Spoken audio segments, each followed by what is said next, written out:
Yeah, well, we are live. This is the Redeye stream number 91. Today we're going to talk about the death penalty if Orion ever kills the music. Thank you, sir.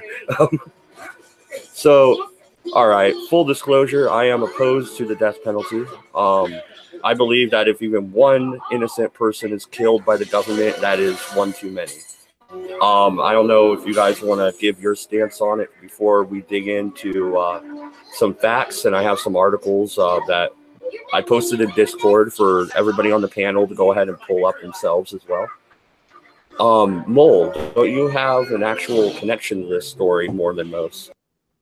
Yeah. When I was 17 years old, my sister was murdered, and like you said, this is kind of the opposite in the spectrum. There was two people involved, as a husband and a wife, and the husband got a life sentence. He actually got condemned to death at first, and then they, Illinois commuted all death sentences to life sentences. Now, at the time when I was 17 years old, I was very much for the death penalty. I had a lot of anger. I was very hateful. But what pissed me off more than he got the death penalty, but she got 8 fucking years, and I know she was the trigger woman. So I don't know, but once I got a little older, I just realized that, killing them is not going to bring my sister back.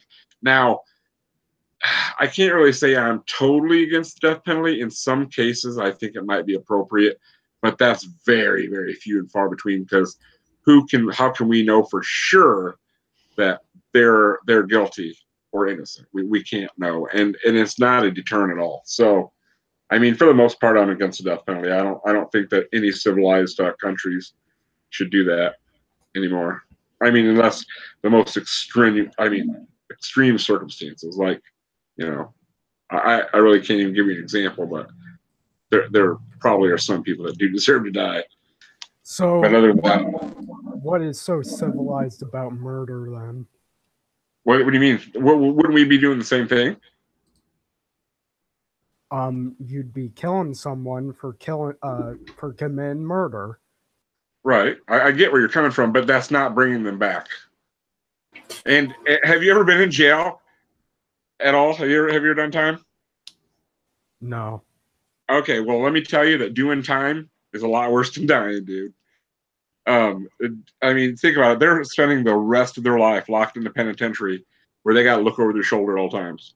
There are lots of things worse than dying. So, all right then. So why not? Why not lock them up? Why not just kill them? Well, tax money would probably save. Yeah, I can get behind that. But what purpose is it serving? What is it? What is it doing? Is it deterring them? All you're doing is punishing them. Are we barbarians? Do we punish? What point does it serve, really? Besides tax money. Well, I guess the main point of it is really supposed to satisfy, like, for many families, I know they want closure, and at least the death penalty for them, when they see the person that maybe murdered whoever their loved one was, I think a lot of people get closure in that regards. I'll just put out that I am only in favor of the death penalty in extreme circumstances, but I could still see some relevance. And what is the deterrent then to others if we don't have an extreme punishment for extreme circumstances? There is no deterrent. People are going to do what they're going to do, man. It's human nature. But you're missing the point of the penal system entirely. I am? Yes. Okay. What is it? What's the penal point? System, the creation of the penal system, its primary purpose is to remove threats to society. With the death penalty, all that is a permanent removal of a threat to society. All right, so you're saying that the penal system is nothing more than a way to remove problems. There should be no real. I said that's its primary purpose. So and don't if you forget what its primary purpose is, and we start worrying about all the little other things, you still got to come back to the primary purpose. That doesn't go away. Well, MC, well, wait a minute. Let's worry about this little thing. This is an article from Newsweek. 1 in 25 executed in the United States is innocent, study claims. 1 in 20, and you are giving the government the power to murder its citizens. Yeah. How is okay. that? Let How is me that read, okay? Let me read further down in that study, or in that Newsweek article, rather. Okay. The study required some inventive math, however. In other words, their predictions, they just pulled out of their asses. Okay. They had a conclusion, and that they came back with a mathematical formula to justify that conclusion.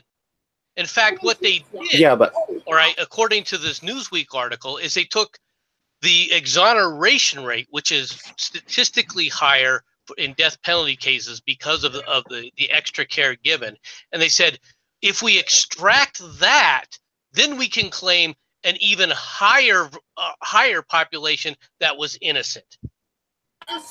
Okay, maybe they were pulling some facts out of their ass. I agree. I did read the article as well. But that being said, there has been many cases in the recent 10 or 20 years where DNA evidence has exonerated people on death row, people that could have been killed if it wasn't for the governor calling and staying said execution. And then they were ultimately let free. I mean, if one innocent person is murdered by the government, that's too many. How many innocent people get to be murdered so we can let that one innocent person go? I'm sorry, I don't like the it takes some eggs to make an omelet argument. I'm sorry. No. I'm not. You may not like that argument, but that's reality. There's something called reality. Okay, if you sit up there and come back with a process, all right. Now, if you're going to talk about the death penalty, whether it should be there or shouldn't be there, that's one issue, right? But if you're going to come back and say, well, because an innocent person might get killed, all right, or might be executed, that's a reason for not ever having the death penalty, I'm going to argue with you, because in my mind, all right, leaving somebody in prison, all right, forever, even when they're innocent, isn't any better of a solution. And in fact, from a societal standpoint, it harms society. Yeah, you're right. But when you look at the DNA evidence, and if they're able to appeal and get that evidence seen, they have a better chance of being released if they're not going to die, I don't know, next Tuesday at 1 a.m. Okay. Well, that's maybe where we need some, like, if we're talking about the death penalty, maybe there needs to be a reform in that maybe people who are about to receive the death, like right before they're reaching their execution date, we should look back into their case to see if there's anything there to suggest anything of the sort. But if I don't know, if we're just going to say that, like, somebody who we have clear evidence on who's committed many murders, and we're not going to hit them with something like extreme, like the death penalty, then again, in the future, I don't know what's deterring others from committing these crimes. Like, again, people will be people, but I'm sure that if our punishment is harsh enough, it will deter others from committing murders and shit in the future. Right. I can agree with you on that. Maybe I was a little bit hasty. I still don't believe that we should go kill. I mean, I don't think the death penalty should be just fucking whoever. The judiciary system should be revamped so that they can get a fair shake at this, maybe. And I really can't think of any other options. I mean, I don't really know what to do with the prisoners, to be honest with you. If I had my choice, I would just let them all have knives and go at each other. You know, only the strong survive. You know, they're all criminals anyway. So I mean, you do want us to go back to the barbarian ages and have Colosseum fights and everything. I said let them be the barbarians. I didn't say anything about that. We'll sit up there and host tournaments. You know, just kind of like get Colosseums around, have people yelling and cheering. Thumbs up. Death Race movies. Yeah, them Russian. Isn't that like or Death Race, where they could race their way off a death row? I mean that might be an option. Well, what exactly is barbaric about maintaining order? I don't know. Maybe barbaric wasn't the right word. Maybe barbaric is the right word. You know what's barbaric? The electric chair. You know what's barbaric? This botched execution in Alabama. Okay, like, if you can't kill them quickly and efficiently, you have no business executing them. So guillotine, use the maybe? firing squad. That's what I approve on. That's what I approve on. Do the firing squad. It costs a lot to do lethal injections. They're inconsistent. They can cause a lot of like essentially it'll lead people to a form of torture. But with a bullet, just one bullet to the back of the head, it costs you $1 at most. Not everybody dies with a bullet to the back of the head. Then 2 bullets to the back of the head. Guillotine, man. Fuck it. If their head's chopped off, they're dead. That's pretty quick, isn't it? I understand why Mad Dodge, you have like some why you're worried about it though, because you don't want to give the government too much power, and giving the power to commit executions on its citizens is definitely a dangerous thing to do. But at the same time, we're talking about at least I'm talking about extreme circumstances such as serial killers, people who have committed multiple murders, gangbangers who have killed multiple people. In those situations, I don't approve that if one person commits a murder, that immediately means the death penalty. Well, and there could be something said for people like Ted Bundy, who admitted it finally and showed you where the bodies are. You know beyond a shadow of a doubt that they're not innocent. I mean, you heard it from the horse's mouth, so to say. But still, wouldn't it be better to just let him live out the rest of his life in prison? Yeah, it's going to cost more money, but at least we're not giving the government the power to murder its citizens, no matter how horrible they are. I would allow one case for the death penalty, the only one that's actually in the Constitution, for treason. It's not the only one in the Constitution. You can be summarily executed on a battlefield. They write that in the Constitution? I don't remember that part. What section? I can go grab it. It's not in the Constitution. You're right. I misspoke, but it's not the only place where that's going to be the case. To say that's going to be your only thing, that's just denying reality, though. Society is not better off that way. Well, wouldn't it be better off if the civilians had the right to protect themselves if they're being assaulted? The civilians do have the right to protect themselves. I do believe in that. But the civilians are all the civilians. Your precious civilians are also the ones who are just choosing whether or not this person is executed or not. Yes and no. Kind of. I mean, no, not kind of. Now, granted, each state is a little bit different. Okay, but like for example, the state of Arizona. In the state of Arizona, in order to get a death penalty, you go through a second phase of the trial after he's convicted, all right, to whether or not he deserves the death penalty, and that's done by jury again. True. You are your sentence is by the jury, but I still wouldn't say so. It's not the citizens though that deny the repeated appeals to relook at the case. It's the judges who say, no, we already tried this case. We're not going to waste our time or money. And then that is also a breach because, I mean, really, you should be able to, if you have the money or you have Amnesty International or somebody backing you, you should be able to appeal.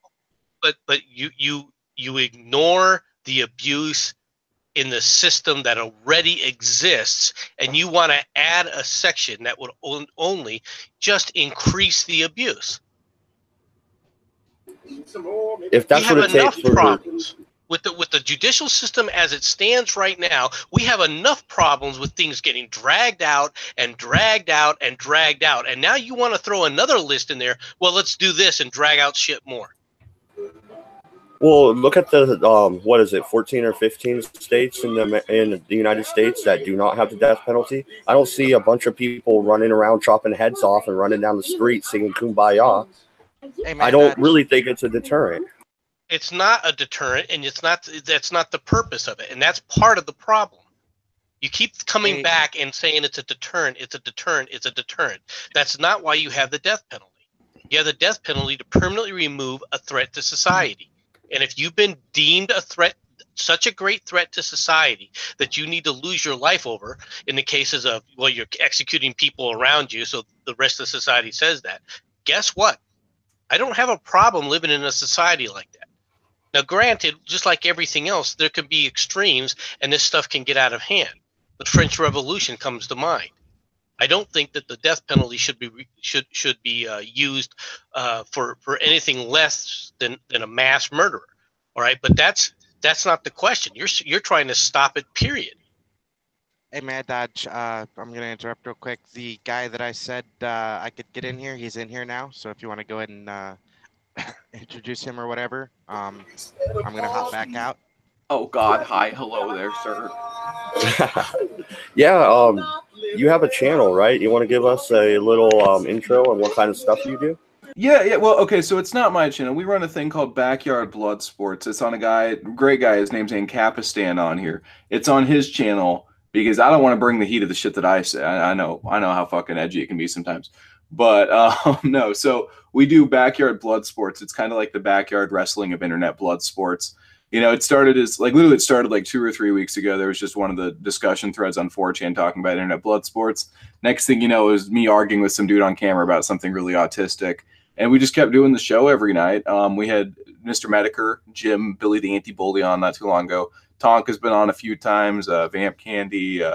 Last night we had Optic Decay on. He's a really great guy. Stun Mexican guy, too. It was a really fun conversation. And then, you know, we kind of just get the regulars from 4chan and people that, you know, hit us up. And I think every night we've so far put out just, you know, interesting, fascinating conversation. We hit all over the place. And sometimes people get the shit torn out of them. So, you know, it's fun. Sorry, what was the name of your channel again? It's on Blood Sports, right? Yeah, it's on Ancapistan's channel. Yeah, it's nice to meet you, fucking Joaquin, whatever the fuck your name is. Very nice of throwing that communist piece of shit out of a helicopter. Thank you. Cheers to that. I had so much fun doing. Okay, so let me give you guys a little bit of the back. Is that all right if I kind of just hop in and start saying shit? Is that cool? Because I don't want to monopolize your channel, but I got a funny little story about that guy, right? It's fine. Okay, so we just started up and like, you know, it was kind of like a hug box, right? Everybody's like, oh, you know, everybody's arguing the same points, and let's try to get some fucking intellectual diversity. So someone's like, well, let's just hop on Lefty Poll. So I spent an afternoon with this guy, and we're just like trying to begging these people, come on, please come on. And they're just like throwing all these porky memes and like, oh, you guys are a bunch of evil Nazis. And like, no, we're like begging you to come on. We want to give you a platform. And anyway, that's the one guy that we were able to get on. And I don't know how he fucking does it. Cause I mean, if you're getting your shit kicked in that hard, I would kind of give up. But even though I get in that debate, and I think I savaged him, and I think AP and everybody else, Failure, holy shit, what Failure said. But, you know, what's funny is that guy's going to get on Worski to debate JF soon here, right? So, in a way, he won that thing because he gets the platform now. This is a Mad Dodge News alert. I used to do backyard wrestling. I bet you rolling pussy, dude. Oh, I wouldn't say about that, but beating the crap out of each other with kendo sticks was kind of fun at the time. I used to do that. Oh yeah, dude. Yeah, we're gonna get a little bit derailed here. I'll bring it back to the death penalty. But no, we used to do a thing at the park where we would box, you know, with gloves and everything. And there was a time where 2 girls were boxing, and they actually ended up on fucking Fox News. It was crazy. Like we were like, oh shit, there's our friends, and they're like, yeah, they're violent, and they're skipping school to go do a secret boxing group. And I'm like, it's not secret. We're in the middle of the fucking city. Okay, so like boxing gloves and shit. Yeah, it was just boxing, you know. You were sad that you weren't included on Fox News, weren't you? No. Of course they put the picture of the girls fighting, but it went viral or something way back in the day. That's some faggot pussy ass bullshit if I've ever heard anything. Because when we used to do our little gay ass fight club way back in the day when I was 14, we just threw hands. Didn't matter. No, see, we actually wanted to box. You know, that's a sport. Wolf shot. It involves gloves. The art of boxing, because people go to watch to see people do the art of boxing and not get someone to beat the shit out of. Hey, it's like going to a NASCAR race and watching people take left turns all day long. Hey, Mad Dog, I'm still waiting on my slow hand job. Yeah, fuck you, Wolf shot. All right, but to get back to the death penalty, I mean, do we really want to be... Okay, here's a list of the 58 countries that had the death penalty. Egypt's on there. Nigeria, Somalia, Uganda, Zimbabwe. That map, Mad Dog. I mean, seriously though, like China, Iran, Iraq. So wait, your argument against the death penalty is that countries that you don't like have it? No, that's not my argument. It's just that's not my total of my argument. It's just what kind of company do you want to keep when you're on the world stage? You want to keep Uganda? Well, look at the company we're keeping right now. Bruh. It's the non-aggression of principle or whatever from libertarian, whatever. Well, okay, No, look, I get that in to general. kill you. It's bullshit. I get that in general, but like I was just listening to Vamp Candy's stream where she was talking about like pedophilia and like the platforming of it, and they're just telling you stories of YouTube pedophile after YouTube pedophile. And right now, I'm a huge fan of the death penalty because there are just people in this world that do not belong in this world. Yep. Do we have the right to take their life? Yes. Yep, that's kind of how governments work. No, every inch of a pedophile. You know what? Pedophilia. You fuck a child, right? There's no worth anymore to you. You know what I'm saying? You realize that they don't get the death penalty, right? Like That's what kind of else? Oh, they should. They absolutely should. Yeah, And there they are ones who do get it. shot right in the fucking head. Well, let me ask you this, Mad Dodge: are you against any form of the state like killing its citizens, like any form, not like not just the death penalty? I'm also like, what are you talking about? Abortion? Because No. Your microphone is really messed up. Can you reload the page real quick? Yeah, Mad Dog, you're fucking Daft Punkin' over there. Well, here's what I'm getting at. So right now, what's going on with everything, with ISIS more or less being crushed, the rest of the world governments are starting to hunt down the citizens that went over to fight for them. My government instead has proposed a reintegration program in which they want to bring the citizens back home, and through a program which has more focus on research than action, their plan is to reintegrate ISIS fighters into our the society. What fighters? Like what? ISIS fighters, people who left our country, went over to fight for ISIS, and then now who the government wants to bring back home. Were these the kids? No, these are just hardworking young men. These are just ISIS fighters. They can range. Some of them are probably underage, but there's plenty who are overage. What country do you live in, if you don't mind me asking? Canada. Oh, Jesus. Yeah. Oh, fuck. Just, Canada. Yeah, that's all you had to say. That's all you had to say. No, I mean, look, like the Socialist Republic of Trudeau. Somebody who's been radicalized or is born with like pedophiles, or they're born as a sociopath. That's just an inherent genetic thing. Like, you can't fix it. You can keep them away from society, but they might escape. They might not get caught again. The whole psycho blah blah blah shit about pedophiles. You know, that's what they used to say about gay people. That it was a psychological disorder they would never get over.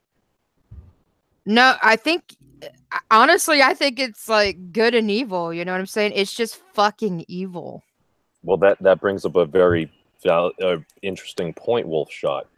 If this is something that you happen to be born with, if it is something like happening to be gay, for instance, or maybe having gender dysphoria, I mean, like, this is one of the this is why this is an issue that just. I'm one of those folks just for so long, I'm just like, if you harm a fucking child, the bottom reaches of hell are the place that's reserved for you. But when I start putting in that perspective, it's like, we did kind of used to do that to certain other folks as well. So if somebody happens to exist and not commit said crimes, said atrocities, because I started thinking about this on one of Professor Peterson's Q&A streams, where somebody just asked him a question.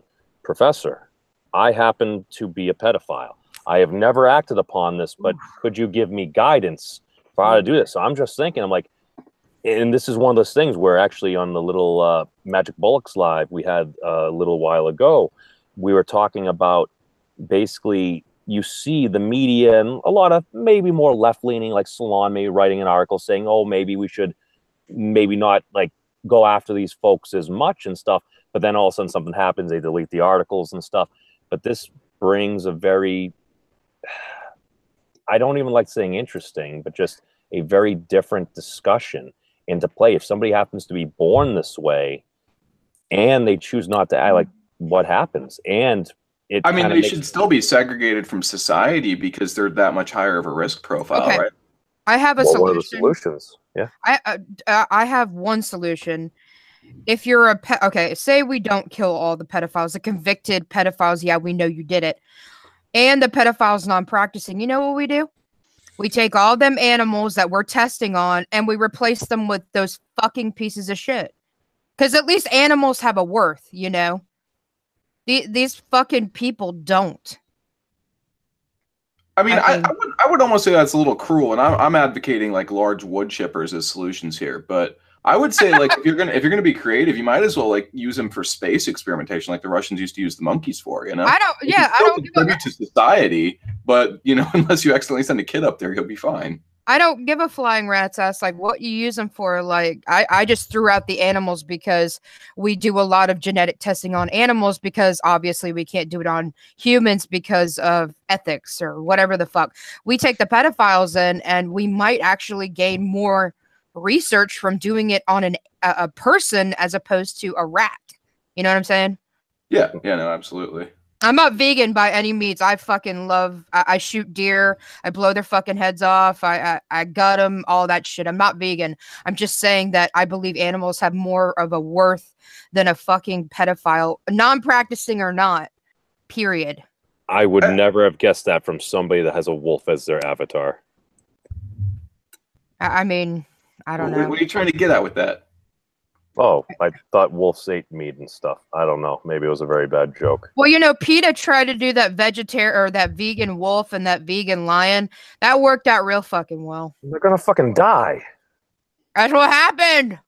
Oh, it was torture. Anyway. I always thought it was funny when PETA did the thing where they would like throw the red ink on people's expensive fur coats. Because I'm like, you'd only do that in blue states because you do that in a red state, someone's going to draw a gun on you real fucking quick. Let me tell realize they're going to go out and buy another one. Let me tell you, fucking, I just got back from the rodeo last weekend, and there are always PETA protesters or whatever. I hate these people.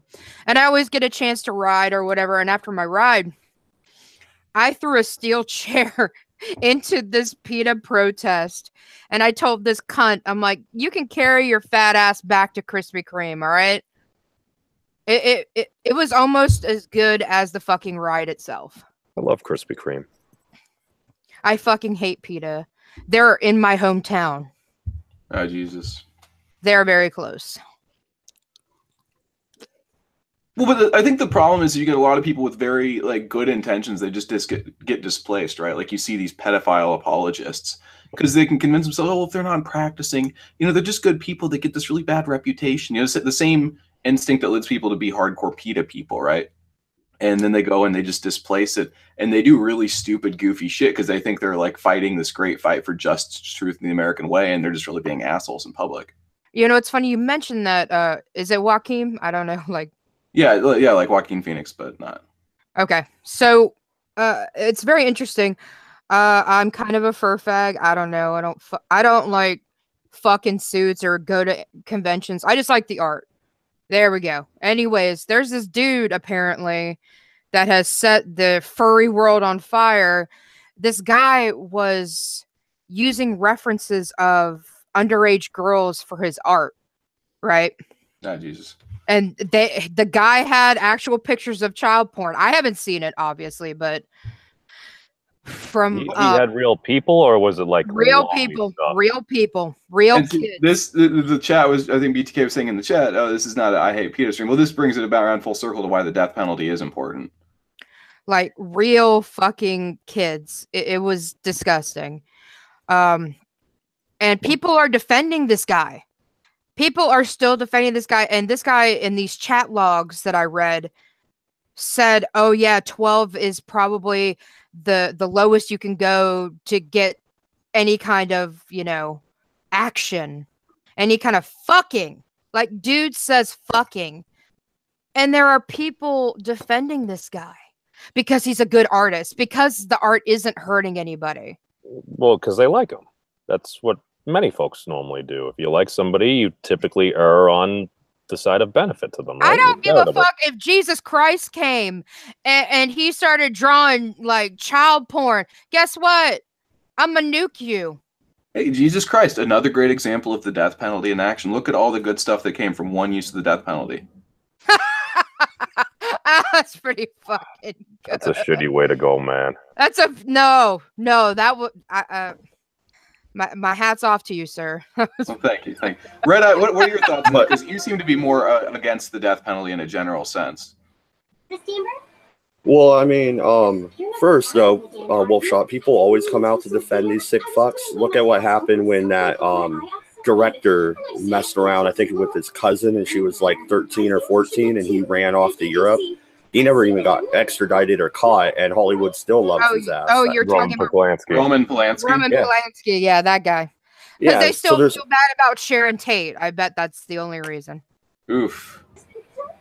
But I mean, there's always people to defend these idiots. But once again, we do not execute pedophiles unless they commit a murder during whatever sick action.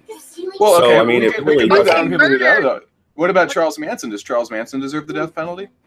No, he didn't kill a single person. He had other people do it, but he ended up dying in jail anyway. Well, but no, but he was sentenced to the death penalty until California rolled back its death penalty, which I feel would have been wrong. He should have got life in prison for conspiracy to commit the murders, but he didn't commit the murders. Well, no, that's not how the law doesn't work that way. If you're part of a conspiracy to commit a felony, you are guilty of that felony as much as innocent. If I go pay a hitman to kill you, I'm still guilty of murder, even though I didn't do anything besides pay a guy. You know what I'm saying? And it's the same. That's the same principle that they got Manson under, was that he was part of a felonious conspiracy to commit murder. Murder happened, therefore he's guilty of murder. Fruit from the poison tree, as we call it in law. But I mean, okay, what's a good way to execute these people? We had the guillotine idea, firing squad. What's wrong with firing squad? I'm for testing. I'm for replacing, testing the worst shit on the planet on these people. Well, see, that would be cruel and unusual punishment. That is a violation of the Constitution. Yeah, and raping a fucking 8-year-old, that's not cruel and unusual punishment at all. Okay, hang on, because I do want to get into the legal minutia here. If you're going to argue that it's cruel and unusual, I mean, it was very usual. That's the thing, is the use of capital punishment was a very usual legal practice through the period when the Constitution was written. So clearly they didn't consider capital punishment to be that, and their versions of it included hanging, both short drop and long drop, and firing squad, among several others. So I don't know how you could say that's cruel or unusual by the standards of the Constitution. Well, also the people that framed the Declaration of Independence and the Constitution were criminals committing treason against Britain. They would have been hung if they were caught. Do you really think they wanted a president or a governor to have the power to kill a citizen when I think that they thought that was perfectly reasonable. I think that was just kind of one of the norms. And look at John Paul Jones, American hero. He said, "I regret that I have but one life to give for my country." They knew what they were getting into. That's why in the Declaration of Independence, they pledged their lives, their liberty, and their sacred fortune. They knew that all of those were at stake, and they were still willing to risk it. This guy knows what he's fucking talking about. Well, that is true, but also if they were really for capital punishment, they would have put it in the Constitution in more than one place. They only put it in there for treason. That's it. Well, it's not in there anywhere else. So the power is not mentioned to the federal government are withheld by the states and the people respectively. Okay, but the power to punish federal crime is given to Congress in that. So Congress, by the Constitution, has the right to pass laws such as the punishment for murder or pedophilia is death. That's certainly given. That's very clearly outlined that they have the ability to pass laws and that the president has the ability to, approve and enforce them. Yeah, and the Constitution was left vague for a reason. Yeah, so the people had more rights than the government. That's why they specifically said the power is not delegated to the federal government or withheld by the states and the people. It's the 10th Amendment. Well, look, and I'm a huge supporter of the 10th Amendment. I'm just saying that the death penalty really doesn't apply there because that is one of the things that's specifically given. And even then, even if you apply the 10th Amendment, that would say that every state can set it on their own. So Texas or that's right. should be able to. Yeah, that's right. And that's the way it's been so far. And there are 14 states that choose not to execute people. And you don't see a bunch of murderers playing soccer with people's heads in the street. Well, California is one of them. And I'm pretty sure that there's some crazy ass videos on LiveLeak of cities like Salinas. Well, the problem in California could be alleviated quite easily, and the drug war. You know what? The other thing. I'm sorry, I didn't mean. What are you advocating? I'm sorry, I didn't quite hear what you were advocating. Go ahead. Well, I was saying that a lot of the murders in California that you're referring to come about because of the drug war. If you ended the drug war, that would reduce the crime, and there would be a lot less murders going on in the inner cities, and that includes all over, not just California. But there, whoa. Okay, that's a fucking head. Woo, lad. If we legalize drugs, murder would go away. Yeah, I never said it would go away, but the crimes associated with the drug trade would go away, and that includes murder. The drug trade really doesn't have all that much murder compared to, you know, other things. I mean, most murders are like either random or acts of aggression or passion. Drug trade murders, especially in America, are pretty few and far between. I mean, you see more in Mexico because that's where the supply side of things is. But, and I don't have the specific figures in front of me, I would estimate it's probably way under 10%, probably less than 5% of all murders in this country are over drug trafficking. Oh, drive-bys wouldn't count towards the murder rate when innocent people that aren't even involved in the drug trade are caught in the crossfire? Well, you think that if you took drugs away, gangs would just go away? I mean, they make money on all sorts of shit. It's not just drugs. Are we going to go back to the Germany-Spain argument where they legalized everything and everything is just fucking peaches and cream? No, I wasn't. I'm trying to stick with the death penalty here. I'm just throwing back ideas. Like I said, I knew I was. Well, you brought up the drug war. I mean, yeah, because it goes into the crime statistics. I already knew I was going to be outnumbered on this argument. If you remember, Mads, Voice and us talked about if the death penalty isn't all that appealing to you, maybe we could do something like prison labor camps. Yeah, I would be for that. Well, what's the difference really between a life sentence and a death penalty? The fact that you're not giving the power to kill to a government representative. Yeah, but I don't want to pay for it. How would you be paying for it if they're actually producing something? You can actually make them make shit. You know, that's slavery. Now you're advocating for slavery. Yeah. Well, you already have prison labor, so you already have that. Well, but it's not like it's forced labor. I mean, a lot of people who are, especially the ones on death row, don't, because they aren't allowed like to work. They're basically kept in 23-hour-a-day solitary. Uh-huh. Yeah, so I'll post a few extra guards, let them work. Just don't let them outside the prison. Well, but I mean, how can you say that'll support itself when you've got to pay the guards' salaries, you've got to pay for the facilities to keep them up, you've got to pay for the food, you've got to pay for their housing, for their health care. When I mean, if they're going to die in prison anyway, if the agreement with society is that they're not allowed to be outside of the walls of prison, wouldn't it be a lot easier to pay one guy? And I'm sure there's people who would hop at this fucking job. We've got all sorts of people here who would love to do this kind of stuff. And for the round of a couple rounds of or for the cost of a couple rounds of ammunition, you save the taxpayer an insane amount of money that might actually be able to be used to rehabilitate people who aren't completely lost causes. Yeah, sorry. I was going to say the recidivism rate for a pedophile is astronomical. Well, once again, they're not being executed. I don't know why you keep going back to pedophiles, but they're not being executed. So they're not even in the discussion. And, I mean, if you want to add them to the execute list, go for it. You're in Virginia. I'm sure you guys have executions. Indeed we do. Indeed we do. Like, okay, look at this kid. What was the name of this Nicholas Cruz kid? Piece of shit, fucking murderous, crazy little bastard. He is young. That kid, and there's no way he's not going to get either death or a life penalty. But even if he's sentenced to death the way that we carry it out, it won't be for another 3 decades. But let's say the kid gets life in prison, right? Because he's so young, something disturbs him, maybe gets a good lawyer from the ACLU or whatever. And that kid, if he's sentenced to life in prison, he will spend 50 plus years draining the taxpayer when everybody knows he's a monstrous little piece of shit. And can you really argue that he deserves to be alive? I'm not going to argue that he deserves to be alive. He should have just took the coward's way out like the rest of the school shooters do. But I'm not going to argue in favor of executing a 19-year-old kid either. Obviously, he's got fucking something wrong in his head. Something set him off to do this. I don't know what. Only one that does is him. Well, we kill 19-year-olds all the time, though. Look at Afghanistan or Iraq. There are plenty of government employees, agents of the U.S. government, that are more than happy to shoot a 19-year-old in the fucking face for less than that kid did.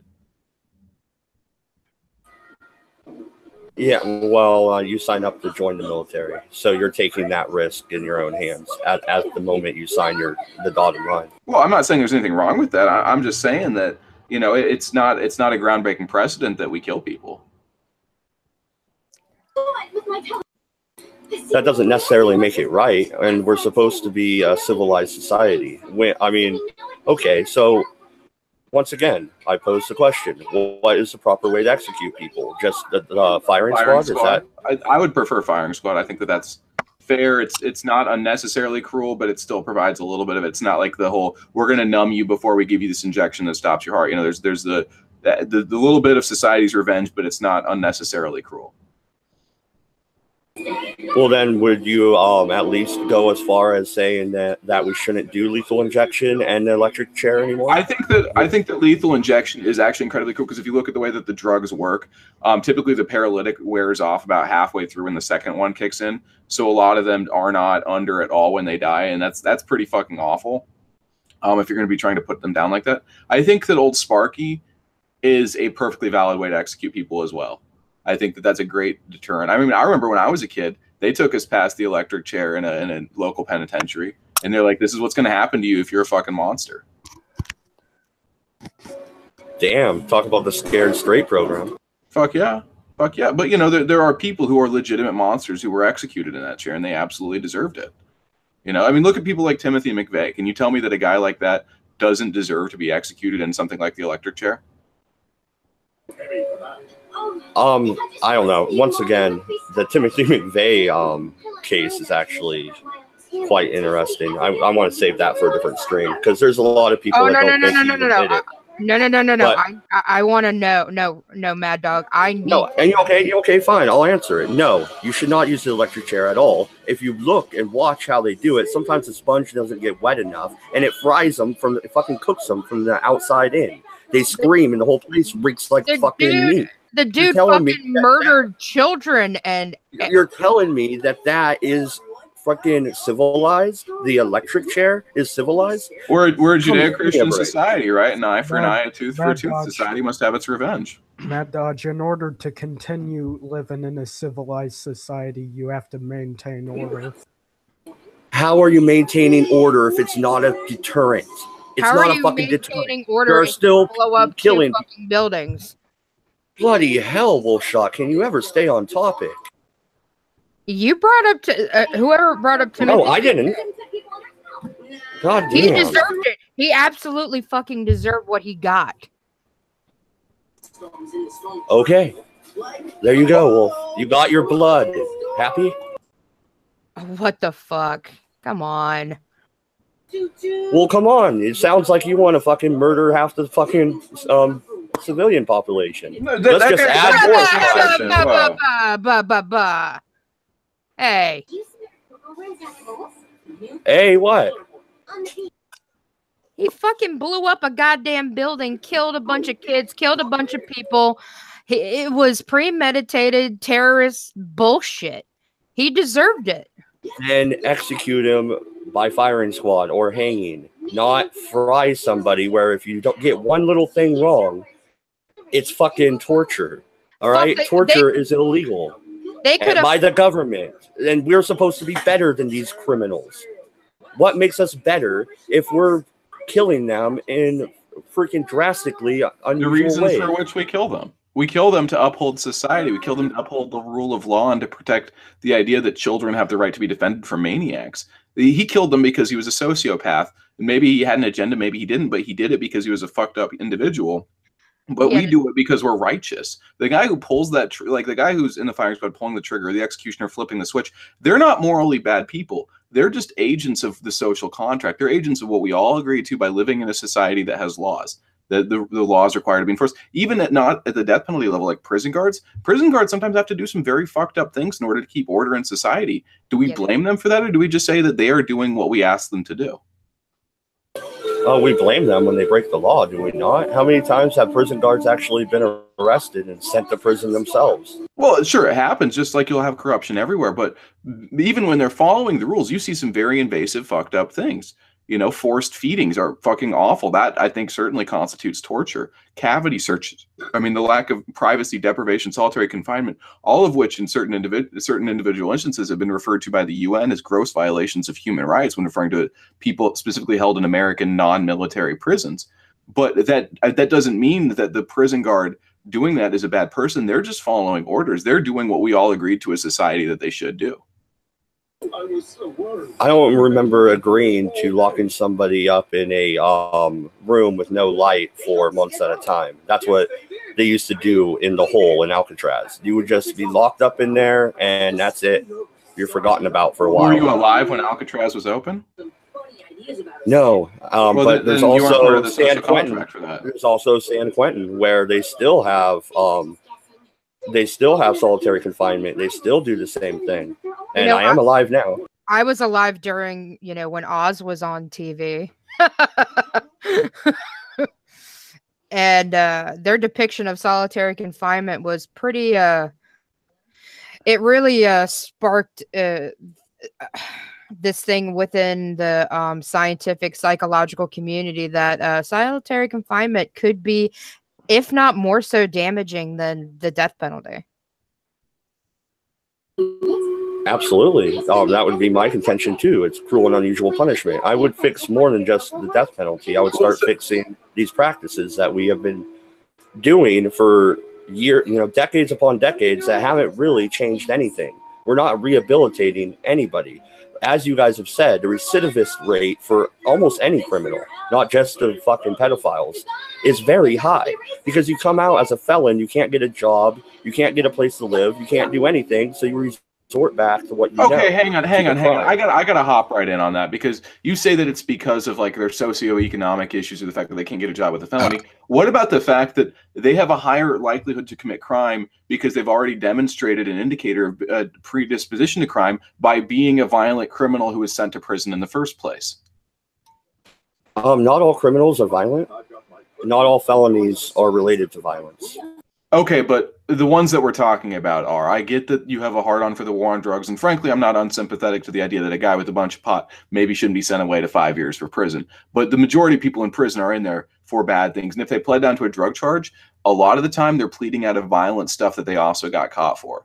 You were just talking about how drug dealers are intimately involved in the trade of violence, and that you would reduce a lot of murders if you legalize drugs. But that also means that the guy you're saying, oh, he's just a non-violent drug offender in prison. He was probably involved with some violence. They just didn't catch him for it, but they caught him for the drugs, and they figured throw him in the fucking hole. Sorry, I don't know if I'm allowed to swear on here. I apologize. Oh yeah, you are. It's fine. Okay. Somebody else jump in, even if you're pro death penalty. Like, I need to go check on my daughter real quick. So jump in, somebody. Okay, well, when we're talking about, everything so far that we've been talking about, like, it's been focused on the prison system, but then the overall question is, when is state violence justified? Because that's really the overall case. So if we're discussing not necessarily about the prison system, we can also apply this in a couple other regards. For instance, what about in a situation of a rebellion or a secession where somebody wants to secede? Now, in those situations, a lot of them might want to try and do that in a non-violent cause. Is the government able to jump in that situation, or are they? I believe that was settled in 1865. No, I'm serious though. That was a serious constitutional question leading up to the Civil War, and afterwards, it's like, okay, you're not allowed to do that. Yeah, wait for Mad Dog to come back and ask that question again when he's back, because he's got some strong feelings on that. Okay, that'll be interesting to hear then. All right, then. But, I mean, the government uses force all the time. This is what drives me crazy when people just isolate the death penalty. Every time a police officer pulls somebody over, that weapon on their waist is a implicit threat of violence. That's how government authority is backed up. Government, is supposed to be this monopoly on the use of force. We have a massive military that is using force all of the time. And I don't have any problem with that, but to just isolate the idea that violence shouldn't be applied to the worst of the worst among our own population seems kind of hypocritical when you see just massive use of force all over the place by other aspects of the government. Well, I don't like the government at all. Like, I want the government as much out of our lives as possible. But the one problem that I see as more of this pure libertarian state is that when we're all sort of the ones who are supposed to take our own protection in our own hands, people will go to much greater lengths, much greater extents in situations. I think the one thing that the state is that what they do well when they put in our laws is the fact that at least it's not up to the individual, the citizen, to decide when perhaps it's okay to fire the gun and not. Yeah, I mean, would you prefer to have a society of George Zimmermans or a society of cops who mean well?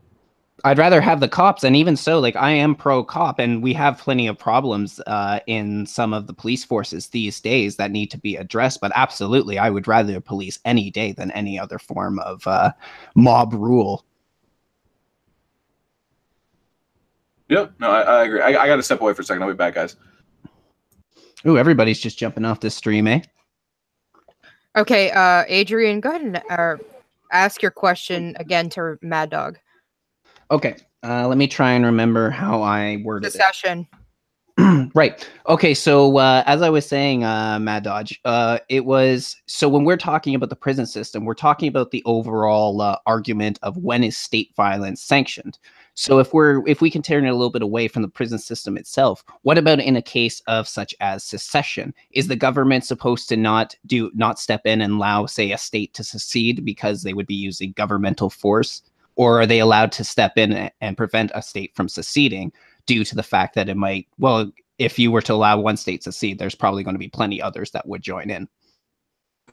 Okay, so the right of secession was answered by military force. It was not answered constitutionally. And in my point of view, which is why Wolfshot probably had you ask me this, no, the federal government cannot impose itself upon the sovereign states. The states came before the federal government. The British Empire signed 13 separate peace treaties with each of the separate colonies. And therefore, the colonies, which became states, predated the federal government. They created the federal government by compact. If you are able to enter into a compact, then you aren't anymore, but you should be allowed to leave said compact, which was the before the Civil War, there was areas in New England that wanted to leave over the Fugitive Slave Act. Nobody in the South wanted to stomp them out. They said, if you want to leave, be gone, peace be with you. When it came the other way around, the North said, no, you're not allowed to leave. The tariffs will be enforced, and we will enforce them with our military. And once the far southern states seceded and Abraham Lincoln called up the military, he was going to march through Virginia. Virginia then left to join the Confederacy because they would not allow an American military to go crush the secession in the deep southern states. So my answer would be no. The federal government cannot impose its will upon the state government. Okay, but then we can also take this and apply it to the state level. So maybe one example, if we're not talking about secession, but we want to talk about government using force, what about if the state wanted to use government force to, say, on the sanctuary cities that are refusing to follow the law and deport its illegal citizens? Would state force be justified in a situation like that? Essentially. So now we're taking it away.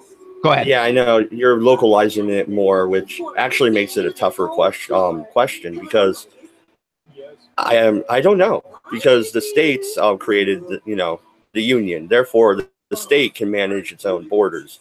If there are certain cities refusing to obey state laws or federal laws that the state has agreed to enforce, then yeah, maybe the state should go into those cities and arrest the people responsible for not undertaking the law. But then again, that could be imposed in Oregon with the marijuana, recreational marijuana. Luckily, the state of Oregon is in favor of the law. It was enacted at the state level, not a local city level. So we don't have to deal with that type of issue here. Okay. But when I was thinking more about like state-sanctioned violence, well, one example that came to my mind was it was a few Christmases ago, and I can't remember the guy's first name, Bundy, who ended up taking over the state, like the government building. It was the son of that former farmer. Yep. Yeah. I followed that story closely. So they were sort of making a protest against the government itself by taking over a federal building, or at least it was some sort of provincial building at the very least. And then there was a situation where they were driving along, and then they got stopped by the police, and then the one guy ended up getting shot and killed by the police. Leroy Finnegan. Yes, that's right. Okay, so hang on. It was a wildlife sanctuary. It wasn't like a government facility. Yeah, it was a wildlife sanctuary that was actually closed. They didn't storm it with weapons and like take it over. It was empty. They just kind of moved in, and yes, they had weapons on them. I'm not saying they didn't have rifles. They did. But then we're also seeing an example, even if it's an abandoned building, we have a group that's coming in and invading, whether it's a state or private property rights, they're still moving in to invade property rights. It's just, I feel like one thing when we're talking about the death penalty problem is the overall when is state violence sanctioned. So then I find we also have to put these other examples into perspective before we can really take a crack at the problem. Am I wrong? No. What's really interesting about that case, though, is they were found innocent. They were actually cleared of all the charges. So I thought that was a victory for militia groups and freeing up some of this wildlife, the land in the West that the federal government owns. That's what this is all rooting out of, is the fact that in Nevada, when it first kicked off at the Bundy Ranch, it was about grazing rights. I don't really know why they came into Oregon and took over this refuge. That seems really stupid and not, I don't know. It didn't follow their original point, which I backed them in Nevada. I was in support of them. But when it came to the Oregon thing, it's kind of iffy. Like, you're not even an Oregonian. What are you even doing here? But still, they were cleared of all the charges. Fair enough. But okay, so anyway, but we're talking. We're talking about at least a group. Let's say an active gun shooter situation. So the state is completely allowed to intervene because there's a danger to other civilians out there. But don't you believe that when we're talking about after the fact, if say we're talking about going, like, we're comparing this to execution again, then don't you think that even though it's after the fact, the same sort of force should be applied on somebody who is committing these crimes? No. Okay, so if you have an active shooter situation, you are allowed to take them down. I would prefer if you could immobilize them, but sometimes it's not even possible. But after you actually arrest a guy like the Parkland piece of shit, they didn't shoot him in the head. They didn't just roll up and execute him. They knew he did it. They actually arrested him, and he's going to go through due process. And that's the way it should be. Wait. So someone's shooting up a place, and you're concerned about doing too much damage to them? I'm concerned about due process and the justice system on a whole. One, we shouldn't throw away everything we believe in over one psycho person, should we? Like, should we hand our guns over because this psycho used an AR-15? I'm not talking about that, but what do we believe in? Due process. You are innocent until proven guilty, and you still, even if they see you doing it, you still have to go through trial, and you still have to be found guilty. Well, I guess the only thing with that, though, is if in an active shooter situation, when the police engage, there's not a due process. It's just they engage the shooter and take him out. Don't get me wrong. I'm not ever wanting to throw away due process. I want due process absolutely defended, but I'll attack due process. Oh, really? Sure. I mean, there's plenty of situations. You guys are just listing situations where due process is kind of unnecessary. I mean, people talk all they want to about, modernizing the Constitution, not being held to it. I think that there are plenty of situations where like if there's a terrorist in the field, they do not deserve due process, even if they're an American citizen, whether it's on American or foreign territory. If somebody is shooting up a school, which I would certainly consider to be an act of terrorism, why would they deserve due process? If it's an active shooter, there is no need for due process. If you catch a guy in the middle of a rape, like the police officer does, I don't think there's a requirement, like morally, for due process in that situation. That's more, maybe I didn't word it properly, but that was more or less what I'm agreeing with. Like in the situation when we see them doing it, there's not really a due process there. I just mean overall, I want a protection of due process. Well, you know, there are many countries that have what's called a civil code of law instead of common law, like we do, where the prosecutors and the judges are typically one and the same. That it's a prosecuting judiciary. And so by our standards, due process is certainly abridged. But I'll tell you this, I bet a lot less people get away with shit. I bet there's a lot less innocent people that walk away in those kind of situations where there's an active, like, aggressive effort to find the perpetrator instead of, you know, oh, you get every last chance to not be found guilty. Like, look at OJ. Everybody fucking knows OJ did it. The guy committed multiple homicides and he's still praised as a societal hero. And, oh, this is the American justice system working. No, it's the American justice system failing. No, he went through due process. It's not our fault that the jury found his case compelling. Well, that's what I'm saying. That's the greatest argument against due process is because he was found guilty by a civil court. I mean, the guy is clearly guilty as shit. Now, there was a lot of weird motivations on that. I'm sure that some of those are racial and that he got off on it. But is the fact that he got off something we should brag about? That a murderer walked away? But how do we prevent this from seeping into other processes? Like, how do we prevent like, if you say in this situation, due process, we know that OJ did it, so let's put him away. How do you prevent that in other situations? Well, now you're just arguing the slippery slope fallacy. Yeah, I guess I am. Well, no, because you don't want to argue it? You don't want to argue it? Well, I don't think that the slippery slope is necessarily all that unreasonable in some situations, but I think that you can certainly have reasonable accommodation and not go full on, 1984.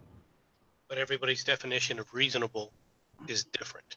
Okay, but we can change it by about 2 degrees to like include much more reasonable, practical things instead. I mean, there are plenty of administrative loopholes built into all facets of law, including criminal law, that people use to get away with basically murder and sometimes actually murder. Is it really wrong to say that maybe we should shut those down, even if it means that we have a little bit less civil liberties? Well, then can't you really apply? What about, I think it's Title IX on the university campuses? Well, that's a joke. Title IX is unconstitutional on its face. Oh, absolutely. But it completely takes away the due process. It says any sort of conviction, and you're immediately thrown out. Well, if you get convicted of something, then yeah, I would assume that a college should throw you out. I don't want to be When I was going to school, I'm glad that I was not going to school with people that were convicted of pedophilia, rape, or murder. Sure. Sorry, not a conviction. I believe it's if you're accused. Like, there's no due process. There's no. Yeah, well, it's a weird administrative law issue. I'll give you that. But that's something that needs to be dealt with as its own issue, not an indictment of it. Because the problem with that is it's not a criminal justice process. I'm just arguing that there is a criminal justice process that should be followed. And that maybe we should not give every fucking benefit of the doubt to people who rape children and murder people. I'm with you on that. I wouldn't like to give them the benefit of the doubt. But sorry, go ahead, Mad Dodge. I know you've been trying to jump in. Well, okay, so I'm not going to trade my liberty for any security, okay? I'm not. We have due process and we need to stick to it. That is the way our justice system works. Yeah, some people slip through the cracks, and at other times, innocent people are found guilty, which is my argument opposed to the death penalty. Well, but you already do. Innocent people. You already do. I mean, if you get pulled over by a cop, are you one of those guys that's just like, I do not consent, you have no authority over me? No, you deal with it in a practical way. Even if you disagree philosophically with it, you still I'm a sovereign citizen. I'm sorry. I'm one of the people that if I get stopped on the street for no reason, that I'm not going to let them pat me down for no reason. If I'm just walking down the street to 7-Eleven at 2 a.m. and they pull me over for absolutely no reason, I'll talk and be polite, but I'm not going to let them just reason is. That's why I'm going to talk and be polite. And see, we have this argument every other Redeye. Do we have to do it again? But you keep coming back to the use of the same falsehood, which is they're doing it for no reason, but you have no idea what reason they're doing it for. You're making the assumption. You're immediately assuming that the police have no reason to pull you over. I'm assuming that because I walked out my door, walked down the street to the 7-Eleven. That's a stupid assumption. That's not reality. To sit and there you know what a stupid? Okay, another stupid assumption is that the justice system works so well that only guilty No, people I don't get think executed. the justice system is That is a perfect, dumb man. assumption. No one said that the justice system was a perfect system. Oh, so innocent people die? That is the furthest from the fucking truth. Yeah. Okay, but no, I want to get to killed. this point. I want to get to this point because this is what you people Sorry. always fall back on is that, no, you're fine, you're fine. I get heated sometimes because I had this discussion the other night. The idea that, oh, it's better for 100 guilty men to walk free than for one innocent person to go to jail. I think that's bullshit. I think that maybe every once in a while it's okay to let an innocent guy go to jail if that means that you lock up more people that are actual threats to society. Because you see all the time the dudes who get out of jail are the dudes who the cops just couldn't quite convict, even though they knew it was him. And then he goes out and he fucks somebody else's life up. And he, ruins another child's life or murders a poor girl or, just shoots a guy in the face. That stuff happens all of the time. To deny that it doesn't is to live in a reality to live outside of reality, frankly. So how big of a leash do you want to give the cops because they quote unquote know you did it? I mean, I'm really, just saying I'm willing to do whatever to help those guys get home at the end of this, Chef, to be honest with you. I'm not necessarily Thank willing you. to do that. I'm not necessarily willing to sit up there and change the leash per se. But I do agree with you that the idea that somehow you can have a perfect system, which is what Mad Dodge is suggesting. Right, whether you think that you're suggesting or not, Mad Dodge, that is what you're suggesting. You are suggesting, well, I'm going to let one innocent man go free, or make sure that one innocent man goes free by letting 100 murderers go. But statistically, what you basically just did is you just killed 50 more people, because those murderers, 50% of those people are going to kill again. And to say, okay, well, wait a minute here. I had nothing to do with it. That's the society. That's why you have a social contract. That's why you're part of society. It's part of the social contract that comes into it. And when you talk about the death penalty, you guys talk about revenge all the time, but that isn't it. What you're looking at is whether or not somebody is a threat to society and how much of a threat they are to society. And when they go through a court of law and they get convicted, then you have to say they were a proven threat to society. They may have been mistaken. Maybe that proof was inaccurate. That does happen. I'm not going to deny that. All right? It does happen. People are wrong. But you're not going to get a perfect system. But to sit up there and say, well, for the sake of that one person, I'm going to sit up there and let these other 50 guilty people go to kill, that basically ensures 25 more people are going to get murdered. That's insanity. I never said let them go. I never said that. I said life in prison. Well, with life a chance in prison. to No, we're not talking about. We're talking about the process. We're talking about how lenient we should be, because I already brought up the example of convicted murderers who have walked free because they get excessive amounts of due process. That's what we're talking about. Well, okay, so what is an excessive amount of due process? If they're going to be whatever OJ got. Okay, a good lawyer and a glove that doesn't fit. Yeah. And a poisoned fucking jury. I'm gonna throw that one out. The whole thing started with a shitty district attorney. You can't forget that. That's where the whole problem with the O.J. Simpson trial went. All right, you start off with the district attorney's office, which was just a shit district attorney's office. All right, that couldn't predict what was going to happen. The idea that somehow the glove doesn't fit. Okay, you could have just walked in there and said, "What size gloves do you have?" and then had him grab a pair and show me you can put this on. Dude, the motherfucker could have stabbed that bitch in the courtroom and he still would have got off. And I put money on that. Oh, I agree. It was jury nullification at its But finest. here's the thing: is for every OJ that we see the big court case of, I'm sure there are hundreds that are in smaller, less publicized cases where let's say there's a murder in Baltimore, and for the very similar reasons to why OJ got off, there's a demographic situation with the jury, because the jury selected other people, of the community, and they're like, fuck, the police be racist, and it don't matter if that boy did this or that. I'm still not going to vote to convict him because the police be racist. You see that shit all the time. That's in the thousands. And Okay, I guarantee that. But we had also seen it the opposite way all the time. If you look at in the South, they were convicting African Americans on crimes they weren't even in the same city. There's no way they could have committed it. Why? Because of prejudice by the jury. So it goes both ways. There's also a reason why lynching existed, and if you look at the epidemiological study of lynching, the vast majority of those lynched were lynched because they were criminals that got away, actually. Most of the people that were murdered by lynch mobs, and the government kept very detailed statistics on it, it was that they were criminals who, for whatever reason, either they hadn't gotten to the trial point yet, and the people of the city were just like, no, fuck, this guy does not get due process, he dies here and now. Or it was somebody who had been let off in a very similar thing to OJ, you know, when the whole community believed, accurately or not, although I'm sure in most cases it was accurately, that they were responsible for rape or some other hideous crime.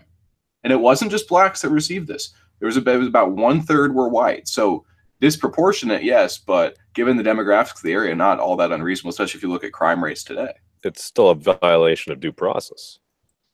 Okay, Yes. but is it really all that awful if a guy who murdered and raped a little 12-year-old girl and got off with it, that the people of the society, you know, the town that this happened in, decide as a community? I mean, this is like democracy in action. This is the most raw form of democracy, when the people, Right, which of is that why we community don't decide have to a take the law in their own democracy and hands. why we have a constitutional republic.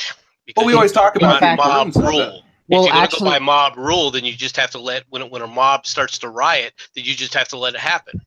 Well, one of the reasons we don't have a pure democracy anymore, and we go by, even for those countries that do have a democracy, it's a representative democracy, was because in Athens, when it first started up, that was a pure democracy, and it was all mob rule. They made plenty of bad mistakes simply because of people were able to make their own decisions, and a lot of those were based on emotions. Well, look, I'm an actual fascist. I'm not going to argue for democracy, but I mean, if you live in that town and the crime happened within the town, and all of the adults of the town get together and try to resolve it in a contrary way, I don't necessarily think that that's like an unfair process. I feel like that's just a parallel system of due process that's outside of the, you know, the authoritarianism of a court. It's pretty shitty if you're innocent. Well, but I would argue that that was few and far between. Oh, still sucks. Yeah, well, you know, it sucks, but as I said, I'd rather that the guilty people get punished. And, you know, yeah, it's too bad about the innocent people. Innocent people get killed all the time. That's kind of how the world works. You know, it's not a perfect world, unfortunately.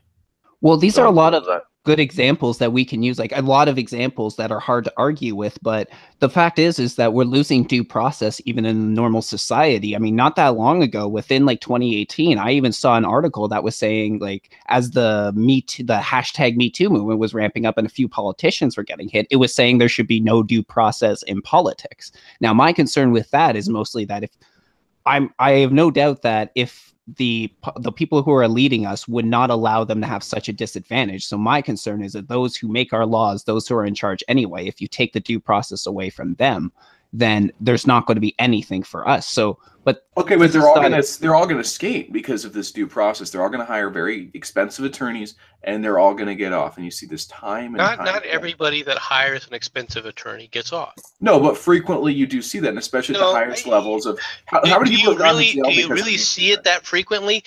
There are always a lot of high-profile cases where the media gets involved, where you see stuff like that. Okay, but like, why is Kevin Spacey not in jail? Why is Roman Polanski not in jail? Why is Harvey Weinstein not in jail? Roman Polanski's Why not is in Bill jail Clinton not in jail? because Roman Polanski's not in jail because he skipped the country. Why is Kevin Spacey not in jail? The main reason Kevin Spacey's not in jail is because nobody reported him until recently. Statute of limitations. And then there's the statute of limitations. It's not that these people weren't creeps. It's not that these people didn't do anything wrong.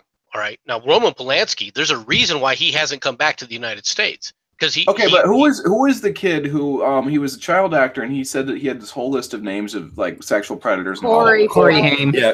Corey Haim. And the LAPD just mysteriously lost it. I wonder how many investigations into real creepy shit in Hollywood got shut down because of who these people were, these rich and powerful people. That can happen as well. That does happen. But that then you also end up with the other side of that coin. You're watching take place right now in our federal government, where you got a special counsel who's going apeshit trying to find anything he can do, right, just to get rid of a sitting president. Isn't that kind of the norm in Hollywood, though? Are we going back to the JQ? What's a JQ? No, we're not asking the JQ today. I thought that was a good magazine. Yeah, yeah. I don't know. I never liked their fashion advice. They always put out like the weirdest, expensive brands that just look like shit, and it's like that's not good fashion. But MC, let me make a proposition to you. And again, I could be completely wrong, but I keep on hearing folks say President Trump should fire Mueller. President Trump should fire Mueller. Here's an alternative perspective on this. They're digging through Trump left and right, and here's the thing: if you happen to be President Trump and you knew you didn't do anything directly wrong, maybe folks around you have done some shady shit, and President Trump has been at the head of a business, so technically he's had managers and stuff do shit for him for a while, so he at least has some plausible deniability. What better way to potentially go against your enemies than saying, yeah, I had this dude comb back in my history for a half decade before I even mentioned anything about politics. It's only fair to treat other people fairly. All right. And if you were to investigate here's my answer Clinton, to that. Okay. Here's my answer to that, Memes. You ready? Sure. Steele dossier with a fabricated evidence to convict him.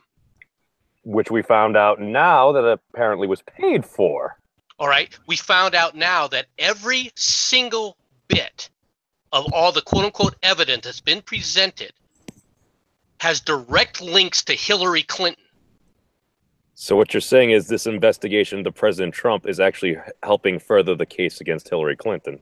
It shows a lot of things, but what it shows in this case is an out-of-control government, all right, going after an innocent individual on pretense because they don't like him. He could have done something.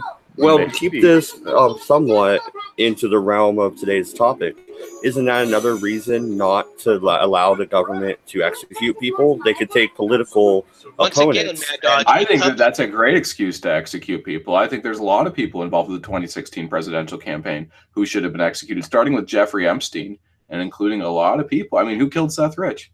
You know, we were just talking about Charlie Manson. We all know that Charlie Manson was convicted of murder, even though he never pulled that trigger.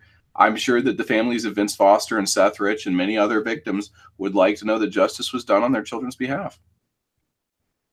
Yeah, but understanding justice and understanding the difference between that and versus vigilante justice. All right, if you're going to sit up there and go to a vigilante type of style, all right, then you're not going to have justice, because then you're not going to have justice. You're never going to have justice against the Clintons. Unless there's vigilante justice, you will never see justice in that situation. Could you call it social justice? No, that's a whole different thing. That's the same thing that you're talking about, though. In reality. No, social justice is arguing for like the correction of historical wrongs. Vigilante justice is dealing specifically with criminal issues that were never properly addressed. It's society. So like Antifa? No, I'm talking about specific people responsible for specific crimes. The Clintons have been tied to several murders and a level of evidence laid out in some books that I would say you could probably stand up in court. Among them, Clinton Cash and Roger Stone's The Clinton Crimes, or whatever the fuck it's called, the Clinton Crime Family. You could lay those out as prosecutorial evidence and build cases on them. The fact that our government is unwilling to do so is exactly why vigilante justice happens. When the government is unwilling to do stuff, the people take the law into their own hands. And I mean, is that necessarily wrong if guilty people get punished? Or are you saying that the rule of law or the semblance, because that's certainly not rule of law if law is not being enforced. Well, that's the problem. The rule of law is so important, you should allow crime to go unpunished. But that's the point. Is if you get to that point, then you no longer have the rule of law. We don't have the rule of law. We don't have the rule. That's what I'm saying, though, is we don't have the rule of law at this point. And maybe one of the ways that needs to be used to reestablish it is the death penalty. Well, when we're talking about vigilante justice, though, the problem I have with that is what you used to describe vigilante justice. That's almost, I would say, exactly how Antifa describes their position. They believe that the other side is Nazis, and they believe that they're fucking the worst people in the world. Arguing for violence, and Antifa is a terrible straw man to use if that's really what you're going to go for. Well, I'm not trying to use a straw man, but you're starting to. But you're saying that I thought it was a fair comparison because you were talking about others taking it's law into their own hand. Theory. It's horseshoe theory. It's absolutely horseshoe theory. They don't go out there and perform any level of vigilante justice. They make up crimes. They invent things. Oh, Richard Spencer is violent because his speech is violent. Therefore, that's an invented crime. Saying that somebody who raped a little girl and got away, let's say fucking O.J. Simpson, that would be a great target for actual vigilante justice, because We know that he's guilty. Holy shit, we even found the murder weapon. You know, we know that he's guilty, and the system failed in that situation.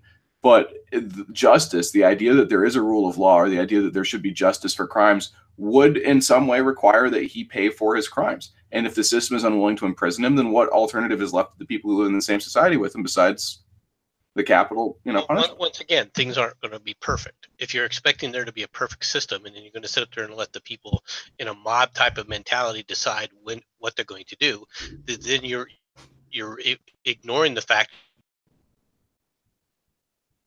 Well, okay, I get that, right, but you can't let the perfect be the enemy of the good. The issue you start to run into, and I'll give you a specific example. Up here, when we had the Boston bombing, there were some photos that had gone around of incorrect individuals. If we were to follow that through, then it would have been technically justified if a group saw these individuals, killed them, and they didn't do nothing wrong. Okay, so yeah, so you're saying that there's a suspicion of terrorists in the area, and nobody was really super clear on the identity, but there was an idea that there might be more bombs that could go off or more guns, because I remember they murdered that MIT police officer. And you're saying that if people had acted on that and perhaps inappropriately killed somebody, that it would have been the worst thing in the world. I would argue that maybe it would be better if people were out there on the lookout and, were trying to stop the next bomb from going off. Yeah, I get that it's bad, but I understand why they would do it. Look what happened. Every system will be imperfect in some way. Yeah. Look what happened with Richard Jewell, where the media basically, in an absentia, frickin' convicted him of a crime, all right, of bombing the Atlanta Olympic Games. Basically accused him and named him in this, and got a bunch of people, riled against him. All right, you got to have some kind of system in place. All right. Well, I agree, but I mean, it doesn't have to give them every last opportunity. Well, I don't disagree with you there. I do think that the problem with the judicial system right now is you're not seeing justice, because justice delayed is justice denied, and that's what's been happening. And it's been used now more so by the criminals than it was by those that were quote unquote innocent. All right, to defend themselves. And we do have a problem with that. But I believe that goes back to several other things. When it comes down to the death penalty, however, bringing it back to the death penalty, the reason you put somebody to death isn't for justice. The reason you're putting somebody to death is because they're that great a threat to society. I would say some of it is for justice. I mean, there's the whole idea of the debt to society. You take a life, you owe a life. We're not dealing with the Hammurabi codes. No, but I mean, that is like the foundational idea of a lawful and ordered society, is that society will have justice, and that justice does enact some measure of retribution. The idea isn't retribution. The idea is that you're going to have no one is above the law, and that the law has to apply to everyone, that everyone's going to be held accountable. There's a difference between that and retribution. Well, if the law is to be applied to everyone, then so is due process. So, I mean, fast-tracking somebody to the electric chair isn't necessarily a good thing. You're going to have but is allowing somebody 30 years of appeals on a death penalty, is that really due process? Well, a few of these situations has ended in a exoneration because of DNA evidence that they didn't have back then. Okay, and I would say that even some of those, the guy was probably still guilty of something because he was in that position. I mean, you really knew guilty of something. That you can't just point at somebody and be like, he's probably guilty of something, good. Our system errs on the side of innocence, even if some guilty people go free. I'm saying that that's a flaw. That is absolutely a flaw, and you see that time and again. And I think one of the reasons we have such a violent society is we do err on the side of that. So you see violent people let go all the time. Hey, I'm gonna jump in with one point and then jump back out. Somebody in here said that we don't kill people for justice. Like, the death penalty isn't for justice. It's because we're removing people that are too hostile or too much of a threat to society to continue living in society. Under that premise, should paranoid schizophrenics and other people with severe mental disabilities receive the death penalty because they are a direct threat to society? Yes. Okay, that's all I wanted to ask. Hopping back out. No problem. Well, at that point, you kind of start going down like the eugenics route. No, I'm not looking for eugenics. I'm looking at people that sit up there that are proven threats to society. When someone is judged guilty, they are quote unquote proven threats to society. It isn't perfect. I understand that. Well, would it really be that awful if we sterilized all felons? Would it really be that awful if we tried to make an effort to keep the genes that led to, you know, awful criminality and antisocial behavior to try to reduce their frequency in the population? Well, then you end up with people with arguing the nature versus nurture argument. Well, is if they want it to their deny genes? science, Their that's on them, DNA? but biology is pretty clear on the matter. Well, where's your cutoff for you? Violent felonies? Violent felonies? Okay, like that's what I thought you just said felonies, so I was wondering if you meant included some other I don't things in really there. consider drug stuff to be felonies, but you know, if it's like you're caught as a drug thing and commission of a violent thing, I certainly would take that into account. I mean, you'd have to have a pretty high bar, but it would I mean, even if you had the highest of bars, akin to like California's 3 strikes law, you know, anyone convicted of over, let's say, 15 years in prison, you know, you would still have a noticeable impact on the community. That it would be a deterrent thing for one, and for two, it would reduce the phenotypical expression of those certain genes. Well, no. Wait, you're implying that there's a quote unquote crime gene? Like, okay, if you go in my family history, but Van Dodge, there are genes that make a predilection for violence. Lower IQ, higher testosterone, poor impulse control are all the result of things related to behavioral genetics, and you can see those alleles. They can see those, and they know that yes, this gene is associated with a predilection towards sociopathy or committing homicide in one's lifetime. Yeah, but a leaning towards being capable of that and actually doing it are two different things. When you're proven in a court of law, then you did it. Yeah. Okay, so Pretty Boy Floyd, I'm related to him. If he was sterilized, I might not be around. Are you saying I'm more likely to be a fucking bank robber because I don't have millions of dollars? Yes, you are. You are absolutely more likely to be a bank robber. I don't support this though. I'll be honest with you. I don't support it. If you're worried about them passing along their genes, then the problem isn't that. The problem is your sentences to prison terms are too lenient. I mean, I'm just saying that eugenics is not. It doesn't have to be this insanely dirty word. That sometimes people with serious issues perhaps shouldn't be encouraged to contribute those. Like if somebody has Huntington's disease, well, I'm going to say that yes, you should not have children. You should not inflict that fate upon them. If somebody is a pedophile, I don't think that their genes should be passed on. If there's a predisposition to pedophilia, if somebody is a sociopath, same thing. I do not think that we as a society should allow them to continue to exist because it's not only a threat to society, but it's unfair to those children. Okay, are you going to do a genetic test for every person born in the United States? No, I was just saying, if you're convicted of a serious violent felony, then you get your balls chopped off. Is it really that awful? Well, let's entertain this idea. Like Gattaca. Well, no. Let's entertain. It used to be constitutional. It used to be absolutely allowed. They did it up until I think it was U.S. slavery. Well, no, it happened up until the 70s, like the 1970s, not the 1870s. I'll share a real quick story. So I did go to an event at a Harvard symposium a few months ago, and there was one of the gentlemen who helped start the Human Genome Project. And one of the big things he stressed is literally getting everybody on the planet having their DNA sequenced, basically having their genome mapped and everything. And just he held tight to this because if we were to have information literally on at least enough folks in the world, because the more data we have, the more we can identify certain traits, certain characteristics.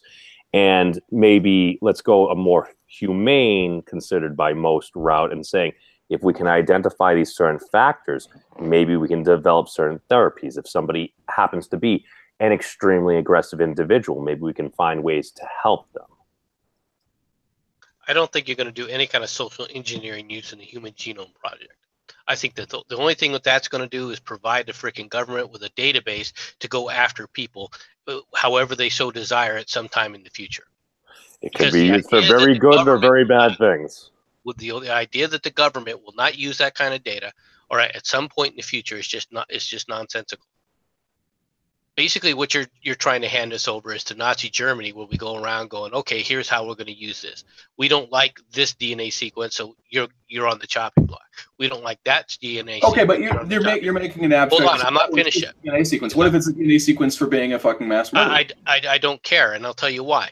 Because there may come a time, all right, where the other aspects of that genome, all right, are necessary for the expansion or the survival of the race. You don't know that. If you start cleaning up things to where you have a single genome, all right, then you have absolutely no genetic diversity, and that's a recipe for death. Okay, but you're taking the argument. No, I'm taking it to the point. You're making a reductio ad absurdum argument. You're making a logical fallacy. No, I'm not, because the governments have done this in the past. You say that it's absurd, but it has happened in the past. Have they attempted to do this? No, the Nazis did not say there should only be one phenotypical expression, which is what you're saying. They weren't trying to turn everybody blonde-haired and blue-eyed. They did not have a sequence. They did not. No, they did not. You're right. You're right. No, they did not kill people for not having blonde hair and blue eyes. They hadn't gotten to that point because they were too busy killing Jews at the time. Okay, well, see, that's the thing is, I say one thing about maybe we should have a eugenic program, and all of a sudden you're comparing me to Hitler. Bravo, Goodwin's Law in action. I'm not trying to compare. America did eugenics before Germany did. America practiced eugenics for a long time, and eugenics was a motion that was founded here. Planned Parenthood is an outgrowth of the eugenics movement. It is, and you're correct. And I'm not comparing you to Hitler. All right? You just did. You just did. You I said he was telling a story. I was explaining. All right, that these things do get out of control, and as an example, I used Nazi Germany. You were constructing a straw man. It's not a straw man. That is absolutely a straw man. The idea. I'm okay with Planned Parenthood killing babies. Fuck Planned Parenthood. Whatever. Less population. I don't give a fuck. And that's my point. That's why you guys are all for these freaking eugenics, Planned Parenthood, and abortion, and the death penalty, all rolled up into one. Like, did you sign your name on the Georgia Guidestones? Hey, Dodge. At least I'm fucking consistent, asshole. Fucking A, Wolfshot. That's why I like you. You are consistent. Dodge, how can you be a libertarian and pro-life? That's really easy. The government can't kill a fetus as well as a citizen. The government isn't. Well, they can. Well, whatever. But yeah, that doesn't. You're gonna take my libertarian card away from me? Is that what's going on here? Go ahead. Well, you can have it. Libertarian. Go ahead. Take this is very important. Card. We need to know this for your 2020 run. What is your position? On what? I have no idea. My position on libertarians being pro-life, there are quite a few of them. Tom Woods would be one. Judge Napolitano would be another one. Just say you're Catholic. It's none of my fucking business. How about that? Anyway, this isn't an abortion debate. I'm just saying, though, like, damn, eugenics is good, death penalty good, kill all the babies. Holy shit, who's going to be left? You're making very huge generalizations strawman. You're building a fucking forest of strawmen. That's what you're doing. This is like a whole fucking forest of strawmen. You need to calm the fuck down, sir, before I light this shit on fire. We're kind of arguing kind of around each other, it sounds like, and it's like, to be fair, it sounds like Joachim, he's straight up, he's like, yeah, no, I'm a fascist, I believe in these things. I mean, I did not disavow the government that we referred to earlier. I certainly disavow some of their economic policies, but I mean, there's a lot of discussion of World War II that would need to be had to get to the point. But yeah, I mean, if you want, I support an authoritarian society. I think it would be a better one to live in, frankly. There is something to be said about the potential there is something to be said about the potential efficiencies. However, that is kind of counter to the current system we have, which has so many just clanking parts and everything. I mean, it kind of was made this way on purpose. Could we change it? We absolutely could, but that's going to require a lot of legislation and or constitutional amendments. Or, other things, but yeah. Well, it's let's face it, you can't say any of those things, and I would. No, I could absolutely say that. But, No, I could say one. I could say one because I certainly do not advocate violence against the government or people, and I've been very consistent. I'm not an advocate of violence, but if the military were to step in and say that there's some issues here, and we're gonna kind of hold on to the constitutional process and be safeguards because there's like rampant criminality out there, I don't think that would be the worst solution. I really don't. I don't think that that. If you centralize power into the hands of some people who took care of, I mean, you see this historically all the time. It happened in the Roman Republic many times. In Egypt. Yeah, you put somebody with absolute power in hand to fix things so you can go back to a democratic republic. Is it more of just a trust thing? Wait a minute, though. They never go back. They never go back. They did. Cincinnati. That's why we have a city named Cincinnati, because George Washington was a member named after this Roman. This is where this is where it comes from. Is the idea that the Republic was under threat. They gave one man despotic power, and he saved the Republic, and then he went back to fucking farming. And we as a country so foundationally like that idea that we named a city after this Roman emperor. There are several, Dictator. even several modern examples where that has happened. How often do you get a George Washington, though? Thailand is he could have been a king, man. It seems to me like that's more about personal character of whoever's in charge rather than just you can make that a generalization. That is the danger, though. All right, that is the danger of a military coup. Is it does become a single individual, and it does become their personality. Okay, the Roman Republic. There were several different times when the Roman Republic was in danger. All right, you mentioned Cincinnatus. All right, I've got another one, which is Scipio Africanus. All right. He had the power. He could have sit up there and basically been Caesar long before Caesar was. And he didn't, did he? And he didn't. Okay, but at the same time, people were expecting Caesar not to be the Caesar that we know him to be, but to be like Scipio, and of course that didn't happen. All right, there's plenty of examples. You are correct where they do turn it back over. Well, and it was the Principate really all that terrible? Was what Octavian accomplished really all that awful? What Octavian did? No. What his successor did? Yes. Yeah. What about Nero, Caligula? Those two specifically do kind of get a bad rap from history, but I think a lot of it is also that we have such limited information on it. You guys ever hear the book I, Claudius? It's one of my favorites. But Claudius, who was, I think he was the last of the good emperors. He's 5 emperors. Yeah. He always got a very bad rap for a lot of things. But he meant very well, and he did do a lot of really good things, and just history who shit on him. I think that you'll see the same with the history of Richard Nixon. He accomplished a lot of great things as president, but because of the political climate at the time and the scandals that maybe he was responsible for, maybe he wasn't, but that his enemies certainly made sure everyone remembered, that history will not remember him well. I certainly think that Rome would have collapsed a lot sooner had it not transitioned from the Republic to the Principate. Absolutely.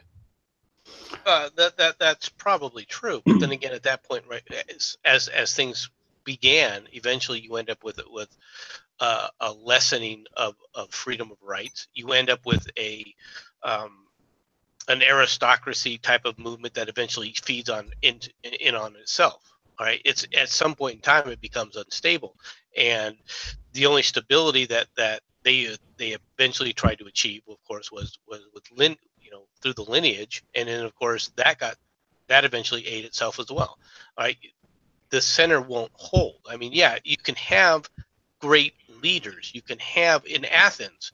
All right, they had a dictatorship to start with. All right, and under a guy who basically claimed his lineage directly from the goddess Athena.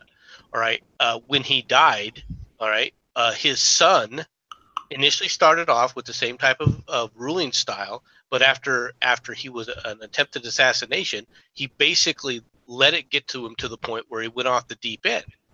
Okay, yeah, and that was just in a single generation. Yes, you have examples of good. Pericles, who wrote the history, because all of our records from the Athenians come from one side. I mean, it is an incredibly biased thing. I don't know the history. I wasn't there, and I know for a fact you weren't there either. Maybe he thought that, hey, if they killed me, it would plunge the city into chaos, and our enemies at the gate would come in and kill our people. So maybe it was in a way justified. I don't know. I wasn't there. I can't speak to that. Yeah, but well, that either way, it ends up with Clovis, I think it is, or one of I can't pronounce it. Well, once you get through like a lot of the Peloponnesian Wars, but yeah, eventually. Well, I mean, who basically puts Athens on the road to democracy, right? Now, I'm not a fan of I'm personally not a fan of straight democracy. All right, I believe in a constitutional republic. I do believe that there are problems that we have that we've allowed to seep in, but we have a redress process for do that. Whether people actually take it or not, I don't know. The country has yet to decide that. Hopefully, it'll decide it in the proper manner, which is basically have a convention of states. But whether that happens or not is not, all I am is one person to vote for it and one person to advocate for it. Nothing less. Well, as I said when we got onto this topic, I was just saying that there are other solutions other than advocating violence against the government. That many times the elements related to the security services do step in when you start seeing issues like justice not being enforced. You see it in Turkey. You've seen it in Russia. You've seen it in many countries many times over. It's not an unprecedented thing. It just would be kind of a new thing here. It would be a precedent here in the United States, yes. Although, I mean, not really, though, because like even during the Civil War or the American Revolution, you saw times when the military kind of just took over and democracy was to a certain extent suspended. We rarely change presidents during the middle of a conflict. There's a reason for that. But we've always had elections. Whether the people wanted, Okay, sure. But Lincoln suspended habeas corpus. He did suspend the habeas corpus in certain areas. I agree. And there are times when the national threat where I can understand, well, that's necessary. Yeah. Right? So, I mean, sometimes you're just in a national situation where you've got to start suspending the Constitution in certain areas in order to protect it. You're killing me. You're killing me right now. It is a very slippery slope, and I understand there is some precedent for it, but it's just I'm like, okay, even if this happened to be something that I want, what happens if it isn't something I want? I try to go down the other road too. Would I prefer to have some restrictions in place, or would I err on, well, we got to do this, we need to do this, so it's worth giving up this right? And like that. Well, you have to be the people have to make sure that they understand that the threat is actually imminent. Okay, but like look at, for example, the President Trump's immigration policies and their implementation. He has specific immigration policies, which at least he's argued are for the national security, and yet you have civilian courts doing everything they can to undermine it and make it so he can't implement them. I would say that he would even be under the Constitution very well justified to basically take the Andrew Jackson around and say, well, the courts have made their ruling, let them now enforce it, and do what he feels is appropriate in order to protect the national security, which is an authority given to him under the Constitution, the same Constitution under which district courts aren't even written about. I mean, he is the commander-in-chief. He has the ability to defend his nation. I mean, I think there is a valid argument for saying if he does feel that there could be a foreign threat from certain folks coming over in there, it may well be within his ability as commander-in-chief to restrict travel to the United States. I mean, I think that's a decent argument. Well, whether the district courts or the circuit courts, it's still got to go in front of the Supreme Court, and we'll see how it gets decided. And see, that's what bugs me, is because we're talking about the most undemocratic institution in this country being like, oh, this is where we've got to go. I mean, they make more law than Congress does. They absolutely do. There are integration, gay marriage, abortion. Those are Doesn't all this come back that Congress should be doing its job? There are problems with Congress more than anything else. The one group that's been MIA in this whole situation is Congress, which is supposed to be the people's representatives. But it's up to the people to start acting on that. Even the power delegated to the court, the idea of judicial review, that the laws made by Congress can be reviewed by the judiciary and either struck down in part or in whole, that is nowhere in the Constitution. That comes from Mayberry v. Madison, one of the early Supreme Court decisions made by a court that just took that power upon itself. So, I mean, no, that's absolutely the case. Judicial review is not in the Constitution. I don't have a problem with Mayberry versus Madison. The problem, the issue. If I could just finish the point real quick. If I could just finish the point real quick. The Supreme Court is composed of less than 10 people who serve life terms and are not elected by the people. So that is literally the most undemocratic institution out there that is now empowered to strike down rules and laws made by people who are actually elected.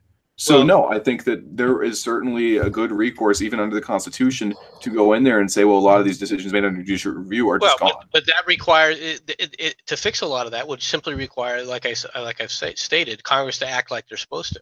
They have the review process and the ability to sit up there and change the courts and adjust the courts and what they can review and what they can't review.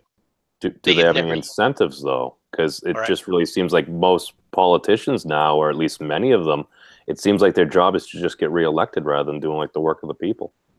Well, once again, that's up to the people then to start deliberately taking or not. a look at who their representatives are. If we're going to talk about things like that, do I think that there should be term limits for justices? Yes. Do I think that there should be, now they're not going to be the same kind of term limits that other people have, but yes, I do believe the federal justice system needs to have term limits. All right. Do I believe there should be term limits for congressmen? Yes, I do believe there should be term limits. I don't disagree with you, and that would fix a lot of the problems. All right, but the real problem, the reason it's gotten the way it is because people in this country have gotten lazy intellectually, and they haven't stepped up to their responsibilities to their fellow citizens. Well, I think at a certain point they realized that the only solution to these issues that they have would be so radical that it would cause a lot of issues for the day-to-day life, and people don't really want to get involved in politics too much. Which is why I think that it would be up to like the military or the executive to step in to kind of try to restore justice. Because I mean, we come from a government that's founded on a document, well, not founded, but that was initially established as an independent body. When they're talking about, you know, whenever any form of government becomes destructive to these ends, it is the right of people to alter or abolish and to institute a new government. You know, that is our first foundational document, and it's based on that idea. And so when you can just pull out this litany of abuses and corruption and incompetence in the government, I certainly don't think it's unreasonable or unpatriotic to say that perhaps there needs to be very serious change made, and I don't really care if some toes get stepped on in the process. Well, I can understand that your feelings not worried about the toes getting stepped on, but the reality is if you allow the military to make those kind of decisions, eventually what happens is the military comes to the conclusion that it is the boss, because it is. Okay, it can decide who's going to be there, who's not going to be there, and it becomes a cult of personality depending upon the leadership. Or they could do it as has happened in many other cases, such as Rome in the ancient period or Turkey in the modern period, where once they've stepped in, they put in new elections and they make some serious sweeping changes without getting caught up in the red tape of bureaucracy. Then they restore the government, they restore the democratic Republican style of government and allow new elections to be held. Okay, but when we're that can happen, or you could end up with Venezuela. Well, yeah, and also, if you're advocating for a military coup, the military is not necessarily going to give power back. I mean, seriously. And the Declaration of Independence says the people can overthrow the government, not the military, which is ran by the government. The military are part of the people. It is a volunteer service. Yes, right and yes and no. The military has a much higher approval rating than Congress. I would say that the military is a much better representative of the people's will than any elected representative. Well, that's why I worked in Egypt. In Egypt, after they housed like the Muslim Brotherhood or whoever was in charge. I forget the president's name. They took it, and I believe they did give it back or in the process. And why were the folks okay with it? Because they fucking respected the military. And there is something to be said if that were to happen. I'll entertain the idea. I do kind of think that I think the military would want to try to get back out of politics. I'm not, and again, Jefferson did say the tree of liberty must be refreshed from time to time with the blood of patriots and tyrants. It is a natural manicure. I understand what he's saying. I just would prefer from it getting to that point. I would prefer to see a better path, a better solution, because that's what I'm afraid is going to happen. You know, some people are arguing that we're already there, though. I mean, look at who's chief of staff. You know, you've already basically got a White House which is run by generals and admirals. I mean, does it really surprise you? I mean, that's Trump being very consistent. Oh, I'm pro-military. He's not a military guy. He needs smart folks around him. Yeah, okay, but he's got two people that are generals. All right, and he's got a couple of admirals too. He is a very military heavy. Well, the admiral that you're referring to is the director of the NSA, but that's a separate issue. No, that's not who I'm referring to. But you're fine. Oh, who are you referring to? Sure, I'd have to look it up in the cabinet. But there are, I mean, at the most important junctures, defense, homeland security, and I mean, just the chief of staff. Those are probably the most powerful institutions in the government. Mad Dog Mattis. Yeah. And people trust Mad Dog Mattis, and people trust General John Kelly more. And I would say that I would trust General John Kelly more than anybody in the Senate. Absolutely. He lost a son to this country. He spent his entire life serving this country. I trust his patriotism. And if he says that we'll restore democracy once we've kind of sorted out some issues, I trust that. Well, yeah. And once again, we're talking about people that are very specific. But if you're talking about the concept and what it eventually eventuates to, it eventuates to the military taking over and deciding who the Roman legions are going to be, who the president is going to be. Yeah, thank you, MC. Yeah, thanks. That's what I was going to say. Is once that happened in Rome once, it happened repeatedly, and that's what helped initiate the fall of Rome. Was the fact that you had these civil wars all the time, with one legion declaring their general Caesar, and another legion on the other end of the Roman world declaring their leader Caesar. Okay, yes, but had that not happened, but you know you what, would have seen Rome fall long before then. Yes, you are correct. Are you entertained? Are you not entertained? Thank you. Is that not what you are here for? Maximus. Somebody did one of those memes on 4chan for our backyard blood sports, and they put like a meme making fun of me on it, and I was like, that's pretty solid right there. That's fucking boss. Wow. If someone memes you for good or ill, remember they cared enough to meme you. Oh fuck yeah! There were people on there who were making the saltiest memes. I was saving them all. I'm like, thank you for letting me live rent free in your head. That means a lot to me. Lots of people. I don't know. Are having these conversations online here, and it is very clear that the country is greatly shifting. So what you're saying is what Q's done is working. Yeah. Well, and just my stupid opinion, you tried to talk a couple times and kept getting cut off. You want to go ahead? Actually, you pretty much made my point for me. I was going to make reference to the generals and the legionnaires during the Roman time. All right, yeah. Memes. What do you got to say? You unmuted. Well, no. Here's a very interesting thing. It's just the sheer fact that we're having this discussion right now. This is just something that I don't think many of us really saw this happening. Maybe 5-10 years ago, depending on your age or whatnot. It's just the sheer fact that we have the power of the internet. We can speak with folks from all over the world, from all over the country, folks of all different perspectives and views. Like, I don't know, like, is this democracy? Are we having conversations? We're having arguments.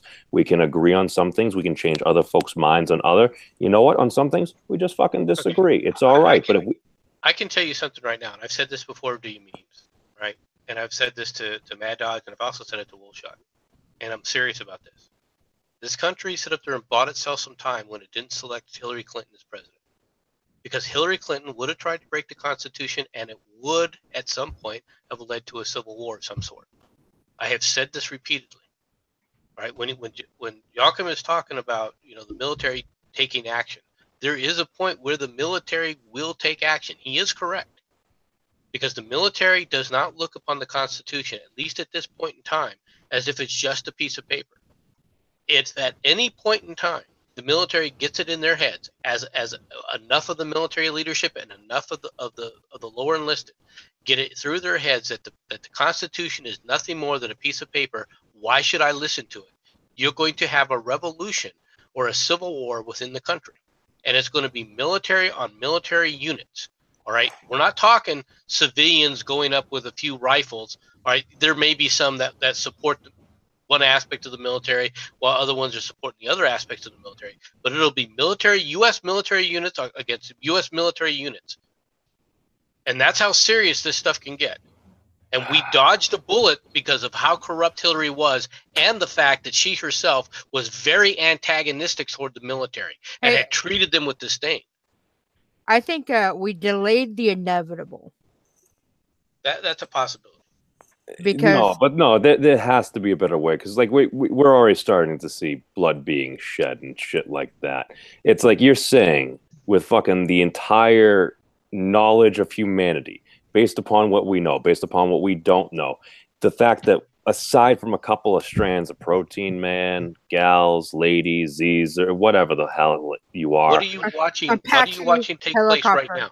What are you watching take place right now in the country? You're seeing the government fight itself through the media.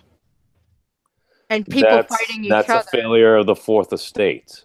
And we actually have the ability to fucking break through and actually see some truth now in things. Fucking most folks, or at least many folks, have fucking cell phones. We can actually record things. It's not like back in the day where an event happened. How many people, even people that I've talked to that have been sometimes on the Redeye and sometimes not on the Redeye, all right? where they come back and go, I don't care to talk about politics? That's because it's uncomfortable. People have to be willing to go to the hard place in order to actually do something meaningful. That's true, but what if they don't? I love it when people tell me that they're not into politics, and I'm like, well, they're fucking into you, dude. What you do? No, you just fucking talk with people. You don't need to bring up the most, okay, hey, I happen to be more of a progressive person. Oh, okay, I consider myself a very far right person. Oh, let's talk about the ethno-states. It's like you're getting into a divisive topic with a person you don't know. And that's why a lot of what I kind of think is going on, it's just an application of scale. Because like when I was talking with, what was it, Angel Snubnub, the dude, he's basically saying, oh yeah, we should separate folks and everything like that. Or the way he's promoting like, oh, well, you look at communism and stuff like that. Oh, it works for the ants. It's like, dude, that's a great idea. It's just you're applying it to the wrong species. It's like, unfortunately, human beings are a lot more complex than ants. Or when he's giving examples like certain tribes, maybe in Africa, I'm like, all right, well, how many folks remember that tribe? Because what I forget the number was like 250, like 250 people of all different types around whatever statistical model you're looking at. They can probably survive. They can probably exist and not want to murder each other. It's just you need to realize once you get up to 7 billion people in the world, you have folks of all different strokes, of different creeds, colors, beliefs, and everything like that. If all of a sudden you have them living in their areas and they're fucking around here and there, but then all of a sudden you introduce the internet and you see all these views of all these folks beyond that 250 number, yeah, we're going to realize, yeah, we're very different. But we are so much the same. It's just, we can't figure this shit out. Come on, man. It's 2018. Hey, I've got a caveat to that, though. I don't want to live with all the faggots. Wow. No, I'm serious. I don't get along. I just don't. I mean, if we want to start separating people based on minority or skin color or sexual orientation, whatever, it's just I don't want to.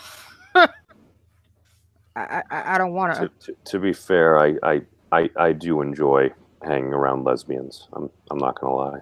Who doesn't love a good lesbian, honestly? I stand by the fact I do believe that most folks tend to prefer girls. I do too. The idea that it's scientific. You that there has to be a better way memes is wishful thinking. Well, I'm the world's biggest 12-year-old. I'm the Toys R Us kid that never grew up.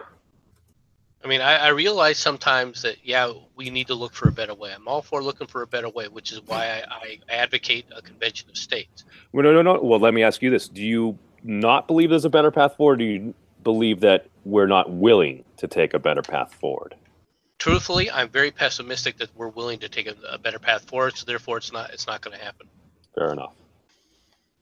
Well, I just, honestly, I feel like that's, I don't want to say intellectually cowardly, but I don't know how else to put it, because we have seen so many changes, massive sea change in the past 100 years that I think that it's more likely than not that something will happen. I mean, the Soviet Union came down peacefully, within our lifetimes. I don't think that it's impossible that something would happen here. Certainly a lot of things are trending in the direction of, if not a collapse, then certainly a fundamental change. Oh, we need to have something happening, too. We can't maintain this debt level and shit like that. I don't disagree with you guys. I don't disagree that things have to change. But the idea that it's going to change peacefully, all right, I'm pessimistic about. I don't advocate that, which is why I keep trying to push forward and heavily a convention of the states so that we can redress a lot of these issues.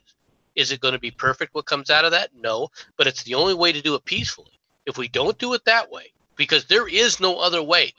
All right. You can see that the people's representatives do not represent the will of the people. You've seen it how many different times. And I'm not talking about the president, and I'm not talking about the judiciary. I'm talking about Congress. Congress is broken to such an extent that there is no way to fix this. Well, so if the people are going to rise up, they're going to have to do it on a state by state level to call a convention of the states to put an end to it. Term limits. Yeah, but MC, like, fucking, they don't get along as it is. That's the biggest problem. Well, because people sacrifice their opinions to get along to the point where now the radicals are in charge. Like no There's one a wants. problem with being a moderate. The problem with being a moderate is that if you keep freaking sacrificing your principles, eventually the only ones left are the absolute polarized sides.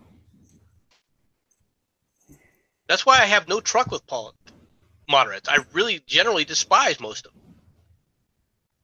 Oh, those are fighting words, bro. Yeah. I know.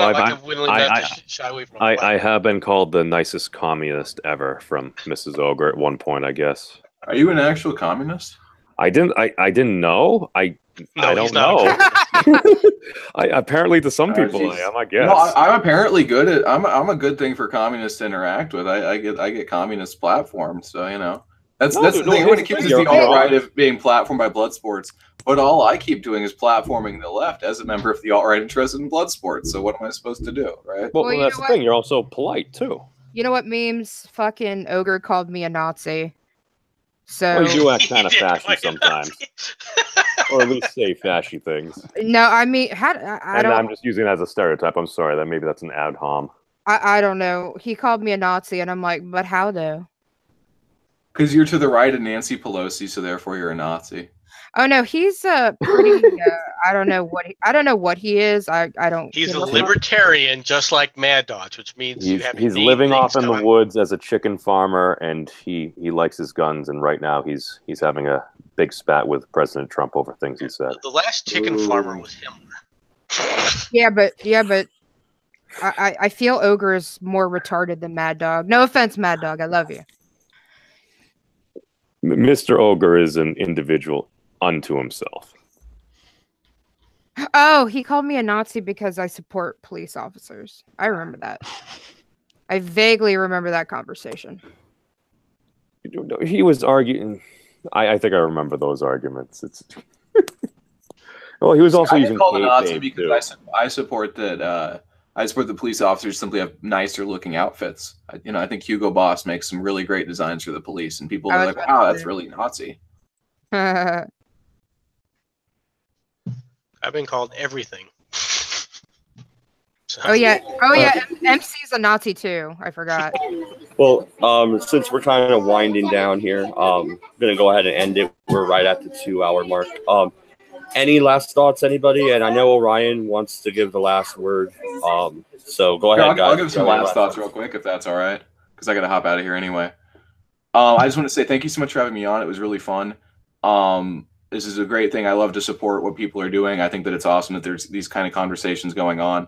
If anyone on here, as I said in the side chat, wants to come onto my show, I'd be more than happy to have you guys on there, give you a fair hearing on your thoughts. But yeah, just thanks for having me on. It was really fun. We kind of turned off topic here, but this is great stuff that people are doing. And it's important that we not stray away from these conversations and engage and not be afraid. We can either talk things out or we can go down a much darker path. We'll leave it at that. Indeed. Living in darkness.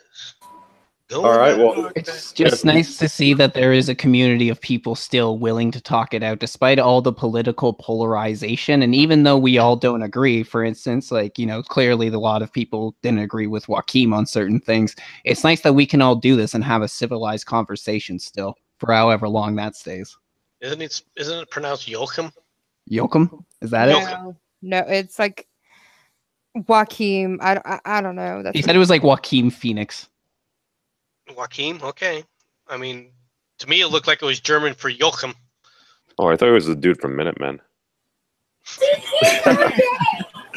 Well, on that note, thank you everybody for watching, and thank you panel for joining us. Oh, MC, I want to say thank you to Joachim. I hope he didn't think that I bear him any animosity. Oh no, he does the blood sports thing, man. There's no harm, no foul here. But yeah, this has been the Redeye stream number 91. We'll be back Friday, same time. Same channel. Thank you. Good night and good luck.